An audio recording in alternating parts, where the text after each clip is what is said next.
Welcome to VLearn, Virtual Learning Network. This is session number 23rd of the subject India, earliest times to the 8th century AD, and the chapter is Northern, Western and Northern India. Topics to be covered are Introduction, Sources, the Sungas, the Indo-greeks, the Sakas, the Parthians, the Kushanas, local powers of North India, significance of contacts between Central Asia and North India. Introduction. The period which commenced from about 200 BC did not witness a large empire, but it is historically important as one in which there were widespread cultural contacts with Central Asia and the assimilation of foreign elements into the Indian society. This period witnessed the emergence of a number of political regions in North and Northwestern India. So here, the period commenced from 200 BC and it was not a large empire. There were increasing widespread contacts with Central Asia and the assimilation of foreign elements into the Indian society. And that led to the emergence of a number of political regions. We will take up for our study some of the more prominent dynasties like the Sungas, the Indo-greeks, the Sakas, the Parthians and the Kushanas. Sources. The political history of this period has to be pieced together by going through different types of sources. For some regions, the Puranic lists of dynasties and rulers become important sources of information. So for some regions, the sources of information are the Puranic lists of dynasties and the rulers. Inscriptional sources are also very important, and in some cases they supplement the information that we get from the Puranas. So inscriptional sources, they are also very important, and in some cases they also supplement or complement the information that we get from the Puranas. And for the period immediately succeeding the overthrow of the Mauryas, scraps of information are found in such texts as the Gargi Samhita, the Mahabhashya of Patanjali, the Divyavadana, the Malvi Nimitra of Kalidasa and the Harsh Charita of Bana. So all these were the texts from which we get lots of information, some scraps of information of the Mauryas.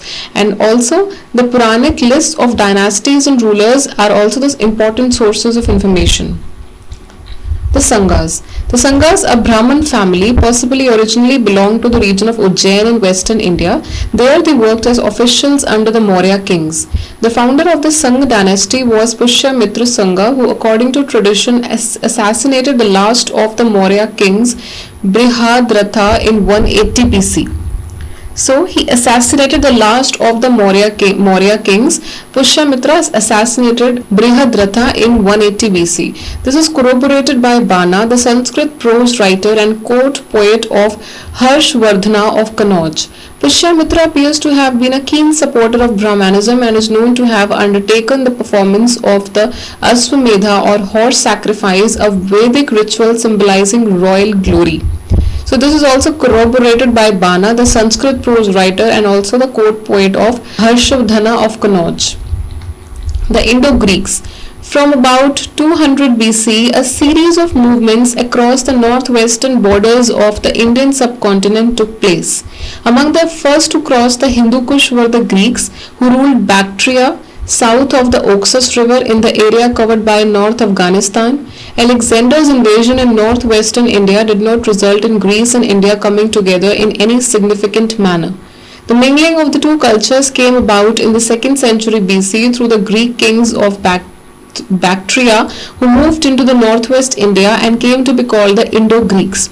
So from about 200 BC, a series of movements occurred across the northwestern borders of the Indian subcontinent. A series of movements took place, and among the first to cross the Hindu Kush they were the Greeks, who ruled Bactria in the south of the Oxus. Alexander's invasion also did not result in Greece and India coming together. So the mingling of two cultures came about only in 2nd century BC through Greek kings of Bactria who moved into northwest India. The Sakas. The Sakas are referred to also as Scythians. In the Indian context, the sources sometimes mention the Scythians added Parthians together as Saka Pahallava. Even from the names of the rulers, it is at times impossible to distinguish between a Saka and a Pahallav. Even so, some families of rulers which were associated with different regions of northwestern, northern and western have been distinguished as Saka. The Sakas poured into India through the Bolan Pass and may have first settled in lower Indus region. There are coins and other sources associated with different branches of the Sakas. So there are also coins giving information and other sources giving information which are associated with the different branches of the Sakas. The Parthians.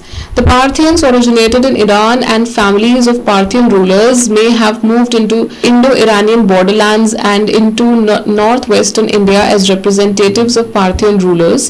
The Sakas of Seistan were in close contact with the Parthians, and this is why we find among the Indian Sakas a mixture of original Scythian and Iranian Parthian elements. So the Sakas of Seistan, they were in close contact with the Parthians, and that is why there has been the mixture of Sakas of original Scythian and the Iranian Parthian elements. The most prominent Parthian king was Gondophares. His rule extended from Kabul to Punjab and possibly included certain Iranian areas of the Parthian Empire. The Kushanas. The Kushanas, who succeeded the Parthians in the extreme northwest and spread themselves in successive stages in the regions of northern India.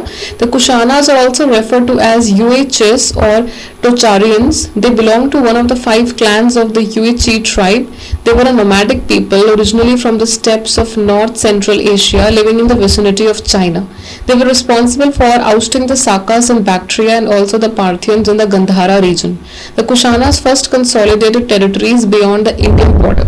So also the Kushanas are also referred to as Yuechis or the Tocharians, and they were a nomadic people roaming from one place to another. They were not stick to any one place, and they were originally from North Central Asia in the vicinity of China, and they were responsible for ousting the Sakas and also the Parthians, and they first consolidated the territories beyond the Indian border. So whatever territories fell beyond the Indian border, they first consolidated that. Local powers of North India. Some of the Kshatriya tribes living between the Ravi and the Yamuna asserted their autonomy. Some of them were the Audambras, who occupied the land between the upper courses of Ravi and the Bees, Kunindas, who ruled the territory between the upper courses of the Bees and the Yamuna along the foothills of the Sivalik ranges, Trigartas, who ruled the plain country between the rivers Ravi and Satluj, Yodhyas, who were famous as warriors and ruled the territory between Sutlej and Yamuna. So these were the Kshatriya tribes who were living between Ravi and the Yamuna, who asserted their autonomy, who wanted their own independence and autonomy, and these were Kunindas, Audambras, Trigartas, Yodhyas, as well as the Trigartas who ruled the plain country. Significance of contacts between Central Asia and North India. Trade and technology. The movement of foreigners into India established firmly the basis of regular trade contact between Central Asia and India. Trade contacts with Afghanistan were already existing, but now Central Asia also opened up to trade with new routes. One of these routes became famous as the Old Silk Route. Traders of different ethnic origins established trading stations and colonies from which the merchants operated. So traders of different ethnic origins also established trading stations and colonies from which the merchants operated. Examples of such places are Kashgar, Yarkand, Kothan, Miran, etc. So trade and technology also flourished. They started the movement of foreigners into India, and they started the trade contacts between foreigners in India, and they started the trade between Central Asia as well as India. So trade contacts with Afghanistan also started existing, and the route from which the trade contact took place, that was known as the Old Silk Route. And traders of different ethnic origins also established trading stations and colonies, and from where the merchants also operated. Material remains. The material remains in the form of structures and pottery and coins give us a clear picture of the introduction of new elements in the already existing techniques. So the introduction of pottery, coins, they also give us a clear picture of the introduction of the already existing techniques. The Saka Kushana phase is demonstrative of an advance in building activities. Excavations have revealed several layers of structures in northern India. They point to the use of burnt bricks for both the floor and the roof. Brick wells may also have been introduced during this period. So during this period, brick wells may also have been introduced.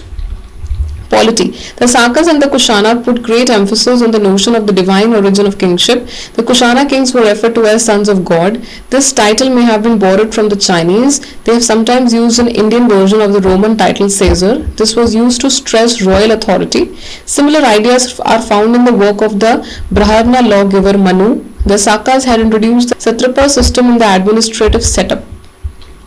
Religion and art forms. We have noted earlier in the unit that some of the kings like Menander and Kanishk were converted to Buddhism. Some of the rulers were worshippers of Vishnu, others of Shiva. We have an example of Kushana ruler Vasudeva, whose name is one of the many names of Krishna, who was worshipped as an incarnation of Vishnu. Some Kushana rulers worshipped both Shiva and Buddha, and the images of these two gods appeared on some of the Kushana coins. So that was all about actually the history of how it was basically the Kushanas as well as the modern empire, and how it got established and how also it got disappeared. So these are some of the questions. You have to do it yourself. Question number 1, what was the significance of the rule of the Sakas in northwest India? Explain in 10 lines. And question number 2, what is the most important source for the reconstruction of the history between 200 BC to 300 AD? Explain in 5 lines. That's all. Thank you. Happy learning. Free learning.